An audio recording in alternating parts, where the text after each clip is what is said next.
नमस्ते। मार्गशीर्ष मास में 4 दिन लक्ष्मी प्राप्ति के लिए होते हैं।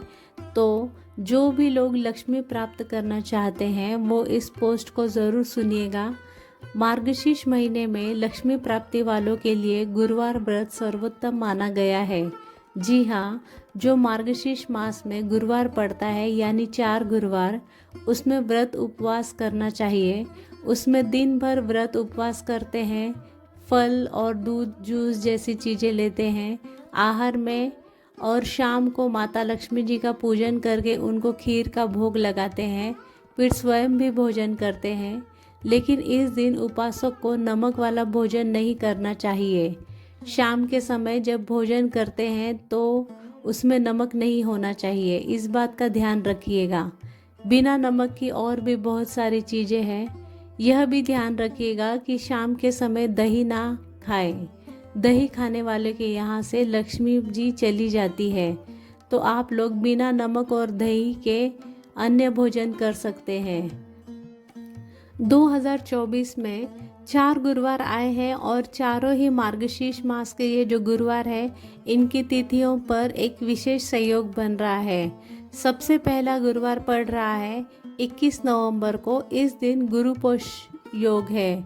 गुरुपुष योग सबसे महाफलदायी योग है, क्योंकि गुरु पुष्य नक्षत्र ये नक्षत्रों में राजा है। पुष्य नक्षत्र भगवान शिव जी की विभूति है, इसलिए इसमें किया हुआ जप ध्यान सब महाफल देता है। तो इस दिन आप जो व्रत उपवास करेंगे वह महाफल देगा। तो उस दिन आपको शाम के समय पूजन करना है। उसके बाद चंद्र देवता को अर्घ देना होता है। यदि चंद्र नहीं दिखे तो आप ऐसे ही ओम चंद्रमा से कहते हुए अर्घ दे देना। फिर उसके बाद शंख का भी हमें पूजन करना होता है। शंख का पूजन और माता लक्ष्मी का पूजन कैसे करना है ये भी मैं आपको बताऊंगी। लेकिन पहले हम गुरुवार कितने हैं वह सुन लेते हैं। दूसरा गुरुवार 28 नवंबर को है। इस दिन प्रदोष व्रत भी है। देखिए, इस दिन आप व्रत उपवास करेंगे तो शाम को माता लक्ष्मी के पूजन के साथ साथ आप भगवान शिव जी का भी पूजन कर लेना। शिव जी पर आप अक्षत यानी साबुत चावल चढ़ा देना। इससे दरिद्रता दूर होती है और धन संपत्ति बढ़ती है। पंचमुखी दीपक शिवलिंग के पास जला देना। 28 नवंबर को जो आप व्रत उपवास करेंगे, सहज में मत लेना। आप माता लक्ष्मी वाला व्रत भी है और प्रदोष व्रत भी हो जाएगा। दोनों व्रत दरिद्रता को मिटाने वाले हैं। तो इस प्रकार आप इसका ज़रूर लाभ लीजिएगा। तीसरा गुरुवार 5 दिसंबर को है। इस दिन विनायक चतुर्थी का भी योग है। बहुत ही सुंदर समन्वय हो रहा है। देखिए, माता लक्ष्मी जी का भी दिन है और गणेश जी का भी दिन है। दोनों एक ही साथ विनायक चतुर्थी का पूजन और व्रत उपवास इसीलिए किया जाता है कि दरिद्रता दूर हो और धन संपत्ति में हम वृद्धि हो। विनायक चतुर्थी का पूजन आप दोपहर में ही कर लेना, यानी गणेश जी का पूजन आप दोपहर के 11 बजे से लेकर 1 बजे के बीच में कभी भी कर सकते हैं।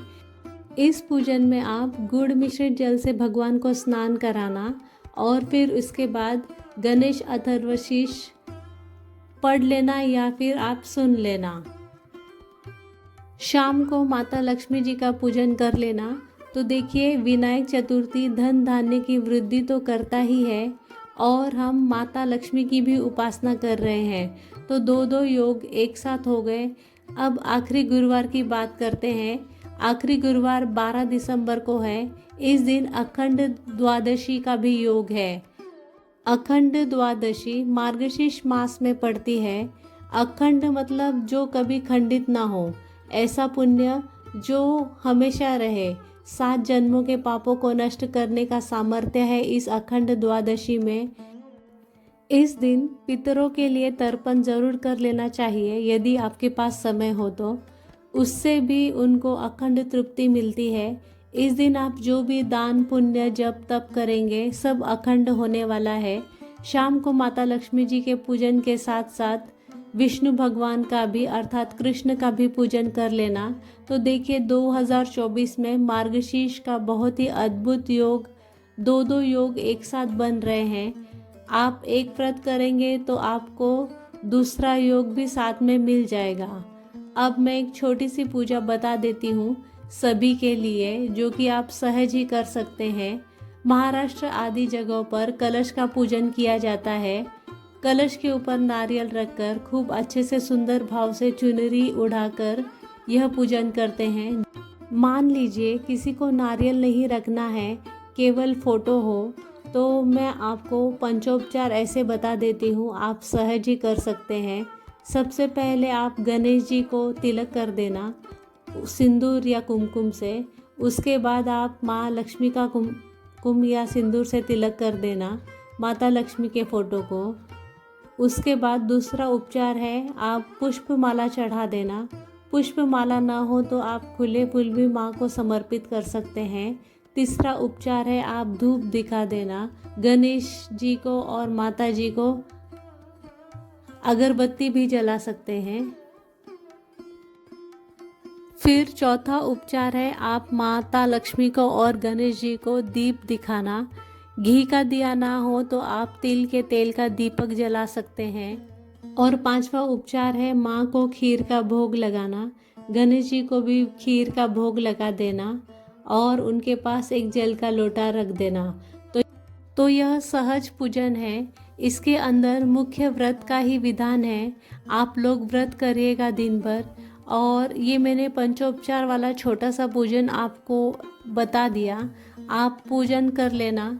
देखिए, कोई भी तिथि हो, त्यौहार हो, पर्व हो, यदि आपको पूजन करने के लिए समय ना हो, तो पूरा विधि विधान से नहीं हो पाए, तो भी आप ये पंचोपचार पूजन कर सकते हैं।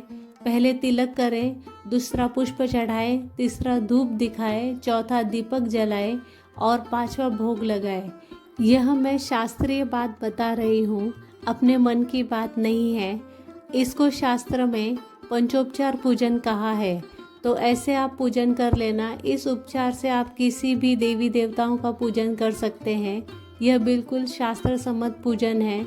और देखिए, जो लोग व्रत रखेंगे वो महालक्ष्मी व्रत कथा का श्रवण ज़रूर करें।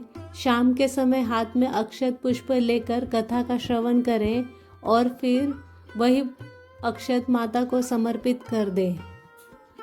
तो आज की वीडियो में बस इतना ही। तो पहला गुरुवार 21 नवंबर को, दूसरा गुरुवार 28 नवंबर को, तीसरा गुरुवार 5 दिसंबर को और चौथा गुरुवार 12 दिसंबर को आ रहा है। आज के लिए बस इतना ही। अगर आपको ये वीडियो पसंद आया हो तो प्लीज़ लाइक एंड शेयर करिए और मेरे चैनल को सब्सक्राइब करिए। Thank you.